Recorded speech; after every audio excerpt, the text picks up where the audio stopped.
Guys, നിങ്ങൾ രേഖീയ സംഖ്യകൾ അല്ലെങ്കിൽ റിയൽ നമ്പേഴ്സ് എന്ന് പറയുന്ന ചാപ്റ്റർ പഠിച്ചോ? ഈ ഒരു ചാപ്റ്ററിൽ നിന്ന് ഈ ക്വസ്റ്റ്യൻസ് മാത്രം പഠിച്ചാൽ മതി. വെറും രണ്ട് കാര്യങ്ങൾ മാത്രം പഠിച്ചാൽ മതി. ഒന്നാമത്തെ ആൾ എന്ന് പറയുന്നത് ഡിസ്റ്റൻസ്, അകലം എങ്ങനെയാ കാണാന്ന്. ഈ ഒരു റിയൽ നമ്പർ എന്ന് പറയുന്ന ചാപ്റ്ററിൽ എന്താ ഡിസ്കസ് ചെയ്യുന്ന അറിയോ? ഇങ്ങനെയുള്ള സംഖ്യാരേഖേനെ അല്ലെങ്കിൽ എന്താണ് നമ്പർ ലൈനിനെ കുറിച്ചിട്ടാണ്. എന്താണ് ഈ നമ്പർ ലൈന്? നമ്പർ ലൈൻ എന്ന് പറഞ്ഞാൽ നടുവിൽ 0 ഉണ്ടാവും. ഇങ്ങോട്ട് പോകുമ്പോൾ 1 2 3 4 5 അങ്ങനെ പോകും. ബാക്കോട്ട് പോകുമ്പോൾ -1 -2 -3 -4 അങ്ങനെ ബാക്കോട്ടും പോകും. ഇതാണ് സംഖ്യാരേഖ.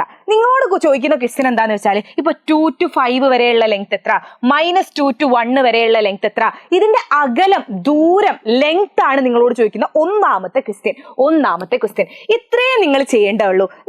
നിങ്ങൾ എന്ത് ചെയ്യാ, ഇഷ്ടമുള്ള നമ്പർ, ഇതിന്റെ 2 മുതൽ 5 വരെയുള്ള നീളാണെങ്കിൽ നിങ്ങൾക്ക് ഇഷ്ടമുള്ള നമ്പറിൽ നിന്നും ഇഷ്ടമുള്ള നമ്പർ കുറയ്ക്കാം. ഇപ്പൊ 5 ആണെങ്കിൽ 5-ൽ നിന്ന് 2 കുറച്ചു, 2-ൽ നിന്ന് 5 കുറച്ചാലും ഒരു പ്രശ്നവുമില്ല. 5-ൽ നിന്ന് 2 കുറച്ചു. എന്നിട്ട് എന്താ കിട്ടുന്നത്? നമുക്ക് 3. എന്നിട്ട് 3ന്റെ അബ്സല്യൂട്ട് വാല്യൂ എടുക്കുന്നു. 3ന്റെ അബ്സല്യൂട്ട് വാല്യൂ അല്ലെങ്കിൽ കേവല മൂല്യം എന്ന് പറഞ്ഞാൽ എന്താ അറിയോ? ഈ ഒരു യന്ത്രത്തിലേക്ക് ഇട്ട് കൊടുത്താൽ എന്താ കിട്ടുക അറിയോ? ഇതിന്റെ പോസിറ്റീവാ കിട്ടുക. അതായത് 3ന്റെ കേവല മൂല്യം എന്ന് പറയുന്നത് 3 തന്നെയാണ്. പിന്നെ എന്തിനാ മിസ്സേ ഇതിന്റെ ഉള്ളിൽ ഇട്ട് കൊടുത്ത്? കാണിച്ചു തരാം. ഞാൻ പറഞ്ഞു ഇഷ്ടമുള്ളതിൽ നിന്ന് കുറയ്ക്കുക അല്ലെ. അപ്പൊ ഞാൻ എന്ത് ചെയ്തു? 2-ൽ നിന്നും 5 കുറച്ചു. എത്ര കിട്ടുക? 2-ൽ നിന്നും 5 പോയാൽ, 5-ന്ന് 2 പോയാൽ 3 ആണ്. ഒരു മൈനസ് ഇട്ട് കൊടുക്കുന്നു, -3. ഇനി എന്താ ചെയ്യേണ്ടത്? ഇവന്റെ കേവല മൂല്യം എന്ന് പറഞ്ഞാൽ എന്താ? ഇതിന്റെ പോസിറ്റീവ്.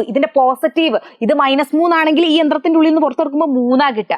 ഓക്കെ, അപ്പൊ നിങ്ങൾ ഇഷ്ടമുള്ള നമ്പറിൽ നിന്നും ഇഷ്ടമുള്ള നമ്പർ കുറയ്ക്കുന്നു. എന്നിട്ട് എന്താ ചെയ്യുക? അതിന്റെ പോസിറ്റീവ് വാല്യൂ ആണ് നിങ്ങൾ എടുക്കേണ്ടത്. ഇനി ഇവിടെ നോക്ക്, -2 1. അപ്പൊ നിങ്ങൾക്ക് ഇഷ്ടമുള്ള നമ്പറിൽ നിന്നും ഇഷ്ടമുള്ള നമ്പർ കുറയ്ക്കുക കേട്ടോ. അപ്പൊ ഞാൻ എന്ത് ചെയ്യുന്നു? 1-ൽ നിന്നും എന്ത് കുറയ്ക്കുന്നു? -2 കുറയ്ക്കുന്നു. 1 - -2 കുറയ്ക്കുന്നു. എന്നിട്ട് ഇതിന്റെ കേവല മൂല്യം എടുക്കുന്നു. അതായത് 1 -2, 2 മൈനസ് അടുത്ത് വന്നാൽ പ്ലസ് ആയി പോകും അല്ലെ. സോ 1 + 2 ആയിരിക്കും, അതായത് 3 ആയിരിക്കും. 3ന്റെ കേവല മൂല്യം എന്ന് പറയുന്നത് 3 തന്നെ അല്ലെ, 3 തന്നെയാണ്. എങ്ങനെയാണ് ഇതിന്റെ ഡിസ്റ്റൻസ്, അകലം കാണേണ്ടത്? അപ്പൊ നമ്മൾ 50% ഇതിലത്തെ പഠിച്ചു കഴിഞ്ഞു കേട്ടോ. അങ്ങനെയെങ്കിൽ ഇതിൽ നിന്ന് ക്വസ്റ്റ്യൻസ് എങ്ങനെയാ വരാന്ന് ഞാൻ പറഞ്ഞിട്ടെ. നമുക്ക് ഡിസ്റ്റൻസ് ബിറ്റ്വീൻ 0 and -5 1/2 എന്താ ചെയ്യേണ്ടത്? നിങ്ങൾക്ക് ഇഷ്ടമുള്ള നമ്പറിൽ നിന്നും -5 1/2-ൽ നിന്നും ഞാൻ എന്ത് കുറച്ചു? 0 കുറച്ചു. എന്നിട്ട് അതിന്റെ കേവല മൂല്യം എടുക്കുന്നു. 0 എന്തെന്ന് 0 കുറച്ചാലും എന്താ കിട്ടുക? ആ നമ്പറാ കിട്ടുക. അപ്പൊ -5 1/2 തന്നെ കിട്ടും. അതായത് എത്രയായിരിക്കും? 5 1/2 ആയിരിക്കും ആൻസർ എന്ന് പറയുന്നത്. ഇനി അടുത്ത നോക്ക്, -3-ഉം -2-ഉം തമ്മിലുള്ള അകലം എന്താ ചെയ്യേണ്ടത്? നിങ്ങൾക്ക് ഇഷ്ടമുള്ള നമ്പറിൽ നിന്നും എന്ത് കുറയ്ക്കുന്നു? ഇഷ്ടമുള്ള നമ്പർ കുറയ്ക്കുന്നു. എന്നിട്ട് ഇതിന്റെ കേവല മൂല്യം എടുക്കുക എന്നുള്ളതാണ്. എങ്ങനെയാ കുറയ്ക്കുക? 2 മൈനസ് അടുത്ത് വന്നാൽ എന്തായി പോവും? 2 മൈനസ് എവിടെ അടുത്ത് വന്നോ അവൻ ആരായി പോവും? പ്ലസ് ആയിട്ട് മാറും കേട്ടോ. അതായത് എന്തായി? -3 + 2 അതിന്റെ കേവല മൂല്യം. -3 + 2 എന്ന് പറഞ്ഞാൽ എന്താ? നിങ്ങൾ നോക്കിയേ, ഇതിനെ കാണാൻ തന്നെ ഒരു രസമുണ്ടോ? നമ്മൾ എന്ത് ചെയ്യുന്നു? ഇതിനൊന്ന് കുട്ടപ്പനാക്കിയിട്ട് എഴുതുന്നു. ആദ്യം +2 ഞാൻ എഴുതുന്നു, പിന്നെ -3 എഴുതുന്നു. ഓക്കെ, -3 + 2 എന്ന് പറഞ്ഞാൽ എന്താണ്? 2 - 3ക്ക് ഈക്വൽ ആണ്. ഓക്കെ, -7 + 8 എന്ന് പറഞ്ഞാൽ എന്തിന് ഈക്വൽ ആണ്? 8 - 7 ഈക്വൽ ആണ്. -3 + 9 എന്ന് പറഞ്ഞാൽ എന്തിന് ഈക്വൽ ആണ്? 9 - 3ക്ക് ഈക്വൽ ആണ്. അതുപോലെ -3 + 2 എന്ന് പറഞ്ഞാൽ എന്തിന് ഈക്വൽ ആണ്? 2 - 3ക്ക് ഈക്വൽ ആണ്. എന്നിട്ട് ഇതിന്റെ കേവല മൂല്യം എടുക്കുന്നേ, അബ്സല്യൂട്ട് വാല്യൂ എടുക്കുന്നു. അപ്പൊ 2 - 3 എന്ന് പറഞ്ഞാൽ 2-ന്ന് 3 പോവാൻ കുറയ്ക്കാൻ നമുക്ക് അറിയില്ല. അപ്പൊ 3-ന്ന് 2 കുറച്ചാൽ 1 ആണ്. അപ്പൊ -1. എന്നിട്ട് അതിന്റെ കേവല മൂല്യം എന്ന് പറഞ്ഞാൽ എന്തായിരിക്കും? 1 ആയിരിക്കും നിങ്ങളുടെ ആൻസർ. റെഡി? 1 ആയിരിക്കും നിങ്ങളുടെ ആൻസർ. ഇവ തമ്മിലുള്ള അകലം എത്രയാണ്? 1 ആണ്. റെഡി? ഒരു പ്രശ്നവുമില്ലല്ലോ. സിമ്പിൾ ആയിട്ട് മനസ്സിലായില്ലേ? ഇനി അടുത്ത് നോക്ക്, distance from x to 4 in a number line is 8. Write this as an equation. x-ഉം 4-ഉം തമ്മിലുള്ള അകലം 8 ആണ്. ഇതൊരു ഇക്വേഷൻ ആയിട്ട് എഴുതാം. എപ്പോഴും ചോദിക്കുന്നതാണ്. അപ്പൊ എന്താ ചെയ്യേണ്ടത്? x-ഉം 4-ഉം തമ്മിലുള്ള അകലം. അപ്പൊ നമ്മൾ എന്ത് ചെയ്യണം? x-ഉം 4-ഉം തമ്മിലുള്ള അകലം എത്രയാണ്? 8 ആണെന്നാ പറഞ്ഞത്. അപ്പൊ നമുക്ക് ഇഷ്ടമുള്ള നമ്പറിൽ നിന്നും ഇഷ്ടമുള്ള നമ്പർ കുറയ്ക്കുന്നു. അതിന്റെ കേവല മൂല്യം എടുക്കുന്നു. അപ്പൊ എത്ര കിട്ടുന്ന പറഞ്ഞത്? 8 കിട്ടുന്നാണ് പറയുന്നത്. ഓക്കെ, ഇതാണ് ആള്. ഇനി അടുത്ത് നോക്കിയടാ, what are the numbers x for which mod x - 2 = 3? അതായത് mod x - 2 3 ആകണമെങ്കിൽ x ഏതൊക്കെ സംഖ്യകളാവാം എന്നാ ചോദിച്ചത്. നിങ്ങൾ എന്ത് ചെയ്താൽ മതി? ഒന്നും ആലോചിക്കേണ്ടടാ. mod x - 2 എന്ന് പറയുന്നത് എത്രയാന്നാ പറഞ്ഞത്? 3 ആന്നാ പറഞ്ഞത്. ഓക്കെ, അപ്പൊ മോഡിന്റെ ഉള്ളിൽ ആരാ ഉള്ളത്? x - 2. മോഡിന്റെ ഉള്ളിൽ ആരുണ്ടാവുമ്പോഴാണ് പുറത്ത് 3 കിട്ടുന്നത്? ആരുടെ കേവല മൂല്യമാണ് 3 എന്ന് പറയുന്നത്? ആരുടെ കേവല മൂല്യമാണ്? -3ന്റെ കേവല മൂല്യം എന്ന് പറയുന്നതും 3 ആണ്. ആൻഡ് +3ന്റെ കേവല മൂല്യം എന്ന് പറയുന്നതും 3 തന്നെയാണ് അല്ലെ. +3ന്റെ കേവല മൂല്യം എന്ന് പറയുന്നതും 3 തന്നെയാണ്. സോ നമുക്ക് പറയാൻ പറ്റും എന്ത്, ഈ x-2 ഈ ഒരു യന്ത്രത്തിന്റെ ഉള്ളിലുള്ള ആള് x-2 എന്തായിരിക്കും, ഒന്നെങ്കിൽ -3 ആയിരിക്കും, ഓർ x-2 എന്ന് പറയുന്നത് എന്തായിരിക്കും, +3 ആയിരിക്കും. ഓക്കെ, +3 ആയിരിക്കും. ഇനി എന്താ ചെയ്യേണ്ടത്, ഇത്രയേ ഉള്ളൂ. നമ്മൾ എക്സ് മാത്രം, എക്സ് എത്രയാന്നേ ചോദിച്ചിട്ടുള്ളൂ. അപ്പൊ -2നെ ഞാൻ ഇങ്ങോട്ട് കൊണ്ടുപോകുന്നേ. എക്സ് ഇസ് ഈക്വൽ ടു എന്തായിരിക്കും, -2 ഇങ്ങോട്ട് കൊണ്ടുപോയാൽ -3 + 2, അതായത് 2 -3 അല്ലേ. ആദ്യം പ്ലസ് ഉള്ളായിരുന്നു, 2 - 3 ദാറ്റ് ഇസ് ഈക്വൽ ടു -1 ആയിരിക്കും ആൻസർ. ഓക്കെ, -1 ആയിരിക്കും ആൻസർ. ഇതുപോലെ അടുത്ത് നോക്ക്, എക്സ് ഇസ് ഈക്വൽ ടു എന്തായിരിക്കും, ഈ -2നെ ഞാൻ അങ്ങോട്ട് കൊണ്ടുപോകുന്നേ.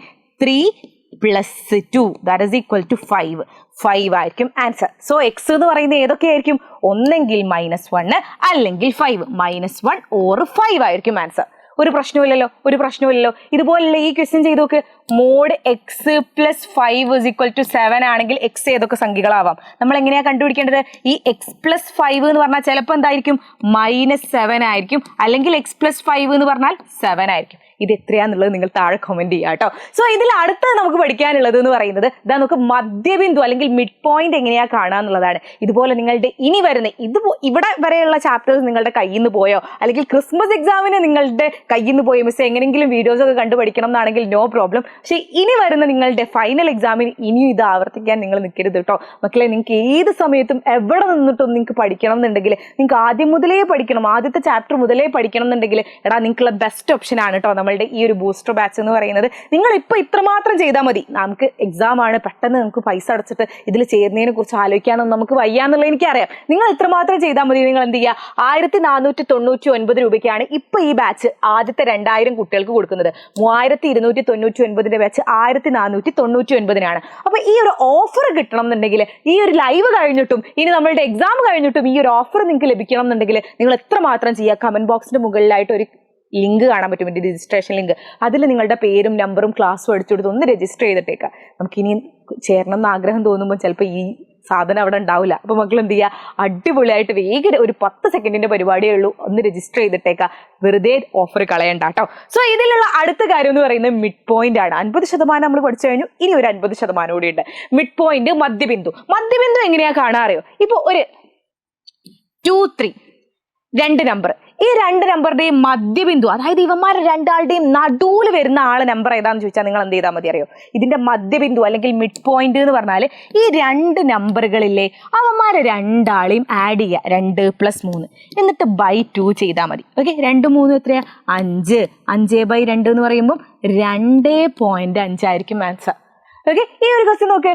മിഡ് പോയിന്റ് ഓഫ് -2 1/2 ആൻഡ് 3 4 3/4, അതായത് -2 1/2ന്റെയും അതുപോലെ 4 3/4ന്റെയും മധ്യബിന്ദു കാണാനാ. നിങ്ങൾ എന്ത് ചെയ്യണം, ഇവന്മാരെ രണ്ടാളെയും ആഡ് ചെയ്യണം, /2 ചെയ്യണം. ഓക്കെ, /2 ചെയ്യണം. നിങ്ങൾ ചെയ്ത് നോക്കോ, ഇവന്മാർ രണ്ടാളെയും ആഡ് ചെയ്യുക, /2 ചെയ്യുക. പ്രശ്നങ്ങളൊന്നുമില്ലല്ലോ. ഇതൊരു എക്സ്ക്ലൂസീവ് ക്വസ്റ്റ്യൻ ആണ്, ഇത് ഞാൻ ലൈവിൽ പറയാം കേട്ടോ ഇന്നത്തെ. റെഡി? ഇനി അടുത്ത നോക്ക്, ഇങ്ങനെ ഒരു ക്വസ്റ്റ്യനും മധ്യബിന്ദു എന്ന് വരും. അതായത് മോഡ് x - 1 = മോഡ് x - 4 ആണെങ്കിൽ x ഏതൊക്കെ സംഖ്യകളാവാം, ഇങ്ങനെ ഒരു ക്വസ്റ്റ്യൻ നിങ്ങൾ ചോദിക്കും. ഇതെങ്ങനെയാ ചെയ്യാം?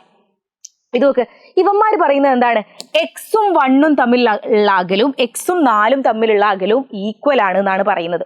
ഇതെങ്ങനെയാ ചെയ്യാ? ഇതിങ്ങനെ തന്നെ ക്വസ്റ്റ്യൻ ചോദിക്കും, ഒരു മാറ്റവും ഉണ്ടാവില്ല. ഇവിടെ നമ്പർ ആടെയും വെടിയും മാറും, അല്ലാണ്ട് ഒരു മാറ്റവും എൻ്റെ മക്കൾക്ക് വരാൻ പോകുന്നില്ല. നിങ്ങൾ എന്താ ചെയ്യേണ്ട അറിയോ, ഇതുവരെ പഠിച്ചില്ലേ എന്നൊന്നുമില്ല. നമ്മൾ നോക്ക്, വളരെ ഈസി ആയിട്ടുള്ളൊരു മാർഗ്ഗം മിസ് പറഞ്ഞുതരാം. ഇവിടെ നോക്ക്, -1 ആണെങ്കിൽ, ഇവിടെ -1 ആണെങ്കിൽ അതിന്റെ ഓപ്പോസിറ്റ് 1 എഴുതി കൊടുക്കുക. -1 -1ന്റെ ഓപ്പോസിറ്റ് +1 എഴുതി കൊടുത്തു. ഇനി ഇവിടെ -4 ആണെങ്കിൽ അതിന്റെ ഓപ്പോസിറ്റ് +4 എഴുതാം. ഓക്കെ, ഇനി എന്താ ചെയ്യുന്നത്, ഇവന്മാരെ രണ്ടാളെയും ആഡ് ചെയ്യുക, /2 ചെയ്യുക. That is 1 + 4 5/2. ഓക്കെ, 5/2. വേറെ ഒന്ന് ഞാൻ തരാം. x + 4 = x - 4. നിങ്ങൾ എന്താ ചെയ്യേണ്ടത്, ഇത്രയേ ഉള്ളൂ. ഇവന്മാരെ ഈ +4 ആണ് ഇവിടെ, അപ്പൊ 4 എഴുതിയേ. ഇവിടെ -4 ആണ്, അപ്പൊ ഞാൻ ഇത് -4ന്റെ ഓപ്പോസിറ്റ് എന്താണ്, +4. +4ന്റെ ഓപ്പോസിറ്റ് -4, -4ന്റെ ഓപ്പോസിറ്റ് +4. എന്നിട്ട് എന്ത് ചെയ്യുന്നു, ഇവന്മാരെ രണ്ടാളെയും ആഡ് ചെയ്യുന്നു, /2 ചെയ്യുന്നു. -4 + 4 എന്ന് പറഞ്ഞാൽ എത്രയാ, 0. 0/2 എന്ന് പറയുമ്പോൾ എത്രയാണ്, 0 ആണ്. സിമ്പിൾ. അപ്പൊ ഇതുപോലെയാണ് നിങ്ങൾ ക്വസ്റ്റ്യൻസ് ചെയ്യേണ്ടത്. അപ്പൊ ഈ ഒരു രേഖീയ സംഖ്യകൾ എന്ന് പറയുന്ന ചാപ്റ്ററിൽ നിന്ന് ഇത്ര മാത്രമേ നിങ്ങൾക്ക് ചോദിക്കുകയുള്ളൂ കേട്ടോ. റിയൽ നമ്പേഴ്സ് ഇതിൽ പുറമെ നിങ്ങൾക്ക് ചോദിക്കാൻ വേറെ ക്വസ്റ്റ്യൻസ് അവരെ ഇല്ല. ഓക്കെ, അപ്പൊ ഇത് മാത്രം എന്റെ മക്കൾ പഠിച്ചു വെച്ചാൽ മതി. സോ ഇതിന്റെ ഒക്കെ നോട്ട്സ് കിട്ടണം, ഇനിയും കുറെ ക്വസ്റ്റ്യൻസ് വേണമെന്നുണ്ടെങ്കിൽ എടാ നിങ്ങൾക്കുള്ള ബെസ്റ്റ് ഓപ്ഷൻ ആണ് നമ്മളുടെ ക്രിസ്മസ് എക്സാം സ്റ്റഡി ഗ്രൂപ്പ് എന്ന് പറയുന്നത്. ഇതിലായിരിക്കും നമ്മൾ എല്ലാ ക്വസ്റ്റ്യൻസും നിങ്ങൾക്ക് ഷെയർ ചെയ്യുക. ഇന്നത്തെ ലൈവിന്റെ ലിങ്ക്, അതുപോലെ ലൈവ് കഴിഞ്ഞാൽ ലൈവിന്റെ നോട്ട്സ്, മൊത്തം എക്സ്ക്ലൂസീവ് കാര്യങ്ങളൊക്കെ ഷെയർ ചെയ്യുന്ന ഗ്രൂപ്പാണ്. അപ്പോൾ മക്കൾ എന്ത് ചെയ്യുക, ഈ ഒരു സമയം, ഈ ഒരു ഭയങ്കര നമ്മൾ ക്രൂഷ്യൽ ആയിട്ടുള്ള ഡേയ്സ് അല്ലേ, ഈ ഒരു ഡേയ്സിൽ നിങ്ങൾ എന്ത് ചെയ്യുക, എന്തായാലും ഈ സ്റ്റഡി ഗ്രൂപ്പിലേക്ക് വരാട്ടോ. നമുക്ക് അടിപൊളിയായിട്ട് ഉഷാറായിട്ട് പഠിക്കാം. സ്റ്റഡി ഗ്രൂപ്പിന്റെ ലിങ്ക് നമ്മുടെ കമന്റ് ബോക്സിന്റെ മുകളിലായിട്ട് പിൻ ചെയ്ത് വെച്ചിട്ടുണ്ട്. അതിലൊന്ന് ക്ലിക്ക് ചെയ്യുക, അത് നമ്മൾ എന്നിട്ട് എന്ത് ചെയ്യുക, സ്റ്റഡി ഗ്രൂപ്പിലേക്ക് പോരാട്ടോ. സോ സ്റ്റഡി ഗ്രൂപ്പിൽ വെച്ച് കാണാം. അതുവരേക്കും ബൈ.